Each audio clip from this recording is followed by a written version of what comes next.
এই যে দেখো পৃষ্ঠা হচ্ছে 24। এই যে দেখো পৃষ্ঠা হচ্ছে 24 আজ সমাধান করব যে প্রশ্ন চতুর্থ শ্রেণী বাংলাদেশ ও বিশ্ব পরিচয় 2026। তো চলো 1 নম্বরে এই যে দেখো এখানে কি আছে, এই যে এখানে আছে সঠিক শব্দ দিয়ে শূন্যস্থান পূরণ করি। তো এই দেখো 1 নম্বরে বিভিন্ন কাজে সমান অংশগ্রহণ সুযোগ সুবিধা ছেলে মেয়ে ড্যাশ। তারপর একটা আছে কৃষিতে নারী ও পুরুষ উভয়ের কাজ করার সমান ড্যাশ রয়েছে। 3 নম্বর আছে আমরা বাড়িতে মাকে ঘরের কাজে ড্যাশ করব, এখানে হয়তো সাহায্য করব। তো চলো উত্তরে কি হবে সেটা দেখিয়ে দিচ্ছি। তো এই যে দেখো এই যে ক নম্বর এই যে সঠিক শব্দ দিয়ে শূন্যস্থান পূরণ করি। তো এই যে দেখো ওখানে তো আমি পড়েছিলাম।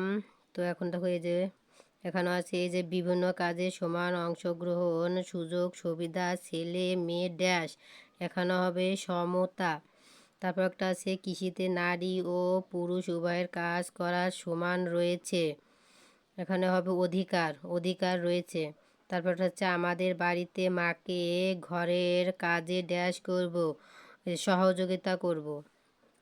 তো চলো 1 নম্বরের ক শূন্যস্থান পূরণ হয়ে গেছে, উত্তরটা দেখিয়ে দিয়েছি। তো চলো 2 নম্বরে কী আছে সেটা দেখে নিই। তো এই যে দেখো খ নম্বরে এখানে আছে সত্য হলে তার পাশে স ও মিথ্যা হলে তার পাশে মি লেখো। তো এখানে আছে 1 নম্বরে পারিবারিক সিদ্ধান্ত নেওয়ার ক্ষেত্রে মেয়েদের মতামত নেওয়ার প্রয়োজন নেই, এখানে সত্য হলে স মিথ্যা হলে মি লিখতে হবে। তারপর একটা আছে একই কাজে নারী পুরুষকে সমান মজুরি দিলে সমতা ভিত্তিক আচরণ প্রতিষ্ঠিত হয়। তারপর একটা আছে ক্লাস ক্যাপ্টেন নির্বাচন ছেলে ও মেয়ে উভয়কে সমান গুরুত্ব দেওয়া প্রয়োজন। 4 নম্বর আছে কোনো কাজে ছেলে মেয়ে একই সাথে অংশগ্রহণ করলে পারস্পরিক সম্মান ও সিদ্ধান্ত বৃদ্ধি পায়। তো চলো উত্তরটা দেখিয়ে দিচ্ছি। তো এই যে দেখো উত্তর এই যে খ নম্বরে এই যে সত্য হলে তার পাশে স ও মিথ্যা হলে তার পাশে মি লিখো। তো এই যে দেখো পারিবারিক সিদ্ধান্ত নেওয়ার ক্ষেত্রে মেয়েদের মতামত নেওয়ার প্রয়োজন নেই, এটা হবে মি।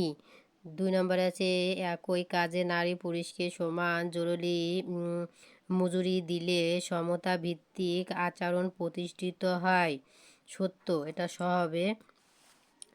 তারপরে দেখো এই যে এখানে আছে ক্লাসে ক্যাপ্টেন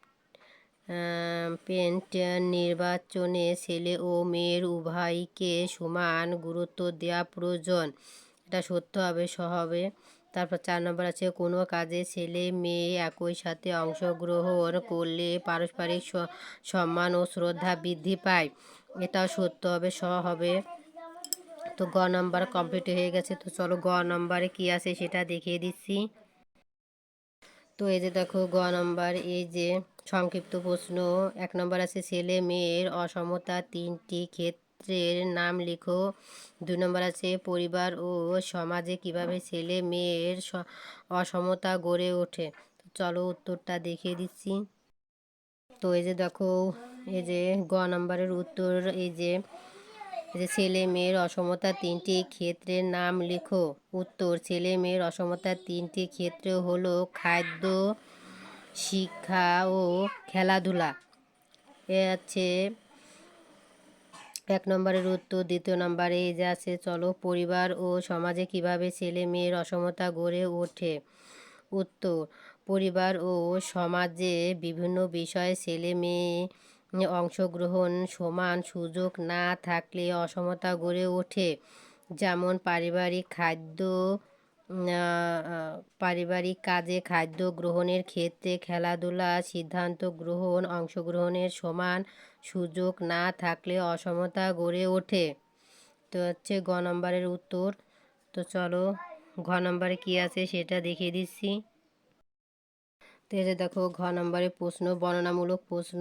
এখানে এক নম্বর আছে ছেলে মেয়ের অসমতার প্রভাবগুলো লেখো। 2 নম্বর আছে পরিবারের ছেলে ও মেয়ের সমতা ভিত্তিক আচরণ প্রতিষ্ঠান তোমার করণীয় বর্ণনা করো। তো চলো উত্তরটা দেখিয়ে দিচ্ছি। এই যে দেখো ঘ নম্বরে বর্ণনামূলক প্রশ্ন। এই যে উত্তর, এই যে ছেলে মেয়ের মধ্য অসমতার প্রভাবগুলো লেখো। এই যে উত্তর, ছেলে মেয়ের মধ্য অসমতার অনেক খারাপ প্রভাব রয়েছে, যেমন পুষ্টিহীনতা ও দুর্বলতা।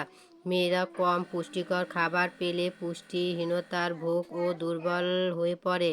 তারপরে শিক্ষার পিছিয়ে পড়া। মেয়েদের শিক্ষার সুযোগ কম হলে তারা জীবনে বড় হতে পারে না এবং তাদের সব স্বপ্ন অপূর্ণ থেকে যায়। তারপর আছে মানসিক চাপ। অসমতার কারণে মেয়েরা নিজেকে কম গুরুত্বপূর্ণ মনে করে এবং মন খারাপ থাকে। তারপর আছে দেশ ও সমাজের ক্ষতি। দেশের অর্ধেক মানুষ অর্থ নারীরা পিছিয়ে থাকলে দেশ ও সমাজের উন্নতি কম হয়। তো হচ্ছে 1 নম্বর প্রশ্ন উত্তর। এই যে দেখো যে 2 নম্বর, এই যে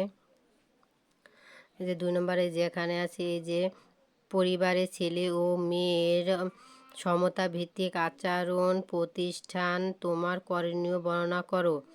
তো এই যে দেখো পরিবার ছেলে ও মেয়ের অসমতা ভিত্তিক আচরণ প্রতিষ্ঠা করার জন্য আমরা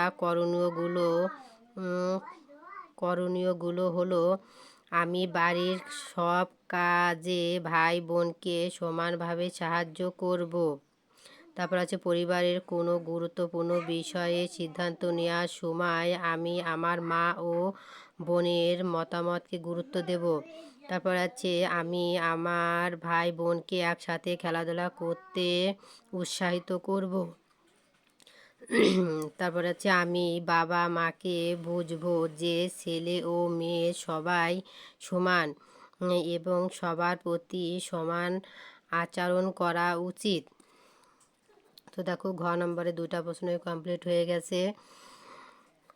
তো ভিডিওটি যদি ভালো লেগে থাকে তাহলে ফলো করো আর আমার চ্যানেলটিকে বেশি বেশি করে সাবস্ক্রাইব করে দিও।